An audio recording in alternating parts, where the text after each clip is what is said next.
You want to know how to get into training and development with zero experience. My name is Jennifer Mitchell Early. I help individuals and teams achieve organizational and personal success. And this is Leadership Matters.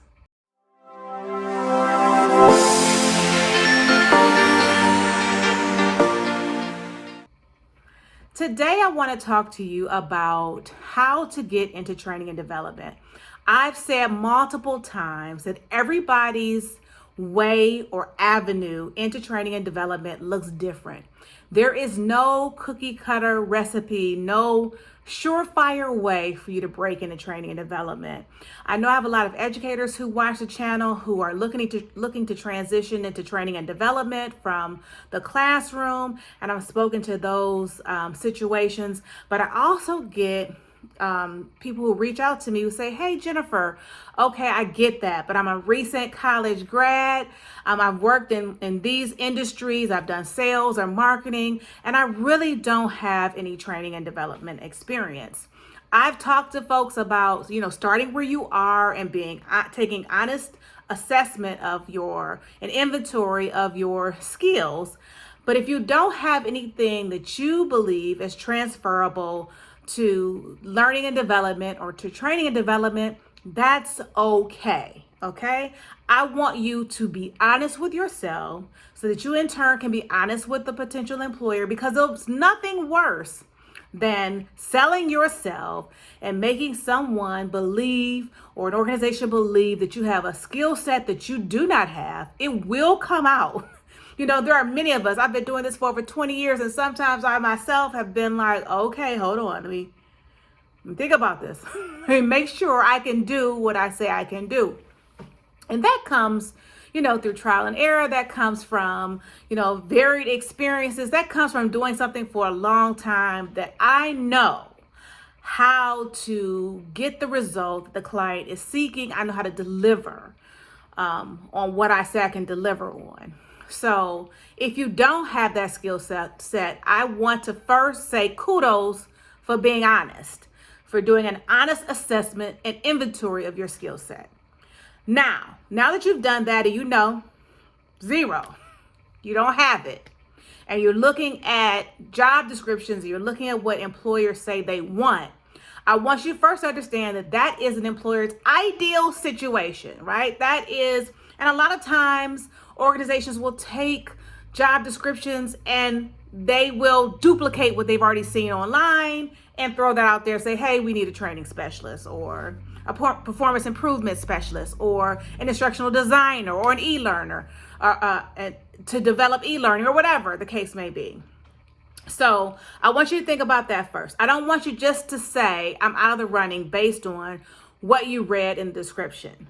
But if you know that you don't have anything listed or anything that can even be attributed to that job description and getting a job like that done for your client or organization, I want you to think about a couple things. I want you to consider a couple things. You have to be willing to invest in yourself. If you've been watching my channel for any length of time, you will know that I started off as an education major in college. I started at one university, transferred to another, still as an education major. At the new university, things weren't working out. I didn't think I had tested well to get into my professional coursework. Make a long story short, because I've already talked about it in the video, and I'll link it, somewhere here. I changed my major to straight communication as opposed to being able to teach K through 8 interpersonal communication. And when I did that, I also started taking classes in training and development, fell in love with training and development at that point as a junior in college. But that's not what my degree was in. My degree was in communication. And at that point, I had already gone along the lines and the path of, I'm going to find a job in banking. I'm going to be a banker. I'm going to have, banker's hours, which don't exist, but I didn't know that then. And, that's what I'm going to do. So fast forward, I had a job before I graduated with an area bank. Got into that bank, took a training and development course, orientation, new employee orientation. Every employee goes through new employee orientation where you're onboarded by the organization. And I was like, this is it. This is what I want to do. So I started off in, I think it was financial services was the department. Mind you, I took no math in college, people. I took stats. I knew that I was not strong in math, but I also knew that they had software that would enable me to do what I needed to do. So I started off in financial services. I think I was doing wire transfers and things of that nature, but I made it my business to investigate the training and development department because that's where I wanted my next rotation in the management training program that I was involved in to be. And that's what happened. So I did a rotation in the training and development department.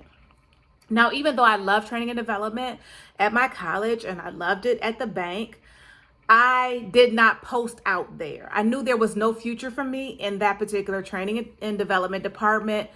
They were basically fully staffed, and that really ultimately, it was operations training at the time. I didn't know that there was a difference. I didn't know, I've told you before, think about what it is you want to do, facilitation, whether you want to do instructional design, what industry you want to do it in, because even if the title of the job is the same, it's going to look different at different organizations. And even if you're in the same industry, it can look different in different training departments. Okay. So it's always going to look different. So don't hang your hat on, a training specialist here is going to be the same as the training specialist there, because that's not the case. Anywho, I knew that I didn't want to be in operations training, not knowing that it was a difference at that point, but I just knew, I like training, but I don't want to teach grammar, for, associates that were going to be on the phone and all of that. I knew I didn't want to do that kind of repetitive training where I would be doing the same training week after week, year after year, blah, blah, blah, blah. So I ultimately posted in retail banking. So I was an office manager when I started my banking career. I ended up being a banking center manager, but I knew as a banking center manager, I love teaching my customer service reps, then known as tellers, how to balance their drawers, how to, have excellent customer service and operational skills and to count down your vault and all the things that went into opening up new accounts, selling accounts. I enjoyed all of that, but I enjoyed the educational component of it, not necessarily the sales, but just teaching my associates how to excel and be successful in their role. So I knew I had to leave my full-time job and pursue education, pursue the foundation that was required at that time in order for me to get into the field of training and development. So I'm going to say to you, if you don't have the skill set, you have to get the skill set. And I'm going to say, even though things have changed drastically in the last 20 plus years, I needed to go back and get a degree. I got a master's of education in adult learning and development. You don't necessarily need to go back and get a advanced degree. There's a lot of certificates and other programs that exist today that didn't exist, quite frankly, 20 plus years ago.